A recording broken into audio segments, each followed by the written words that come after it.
Salut, alors encore une fois, je suis en train de ranger la classe et donc ça me permet de voir des outils que j'utilise au quotidien avec les enfants non lecteurs. Et donc là, je suis en train de ranger ce fichier qui est basé sur la collection Histoire de mots qu'on trouve chez PEMF. Donc j'en ai 30 exactement dans la classe, mais je les ai un peu adaptés à ma façon de fonctionner. Donc j'utilise ici un fichier que j'ai créé moi-même.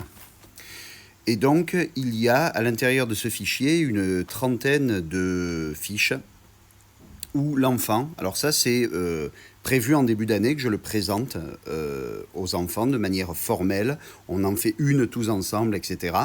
Donc l'idée c'est de prendre un livre, de le choisir, donc celui-là c'est le numéro 1, le dauphin veut se laver, donc c'est celui que l'on retrouve ici sous le numéro 1. Et il y a trois choses à faire. La première, c'est dessiner donc des mots qui sont importants dans l'histoire. Ici, c'est la mer, une porte et un escalier. Quelque chose qui est important, c'est que ces petites icônes que j'utilise, ce sont les mêmes que j'utilise par exemple pour le coin dessin dans la classe. Donc ça donne une cohérence à l'espace de ma classe. Ensuite, il faut retrouver les mots. Le dauphin monte, donc l'idée c'est par analogie de retrouver.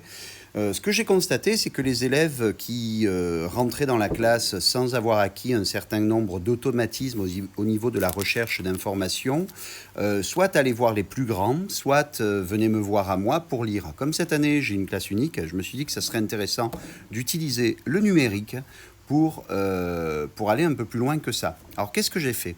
On va prendre donc le dauphin. Et donc, à l'intérieur de ce livre, donc juste pour vous présenter un petit peu comment ça se présente, les histoires de mots, ce qui est intéressant, c'est que ce sont des structures, ce qu'on appelle des structures itératives, c'est-à-dire que les enfants ont une certaine, on va dire, facilité, une fois qu'on leur a lu le début, à retrouver le reste, parce que l'illustration est toujours vraiment complémentaire au texte. Donc le dauphin monte l'escalier, mais le dauphin est trop gros et l'escalier se casse. Le dauphin pousse la porte, donc itération avec une phrase qui revient, mais le dauphin est trop fort et la porte se casse, et ainsi de suite. Okay, donc l'idée c'est ça, c'est-à-dire que l'enfant va arriver, une fois qu'il a été aidé par un plus grand que lui ou par moi, il va réussir à retrouver le mot. Ce que j'ai fait cette année, c'est que j'ai rajouté à l'intérieur un QR code, et ce QR code va amener vers une vidéo. Donc ça c'est super intéressant parce que ça veut dire que le QR code, voilà comment on l'utilise dans la classe. Donc l'enfant va avoir accès à un certain nombre de tablettes de manière, on va dire, normale. Et ensuite, il va, avec l'appareil photo, scanner le QR code. Or, on voit que tout de suite, la tablette reconnaît le QR code et demande à aller dans Safari. Et une fois qu'il arrive dans Safari, en fait, l'enfant va avoir accès à cette vidéo. Donc évidemment, ça fait partie d'un apprentissage. Hein. Et voilà comment ça se présente.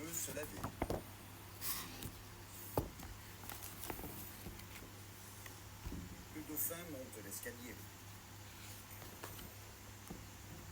Mais le dauphin est trop gros et l'escalier se casse. Donc vous voyez à peu près comment ça peut se présenter. Donc là, c'est ce que je viens de faire. Je viens de faire les 30 vidéos pour les 30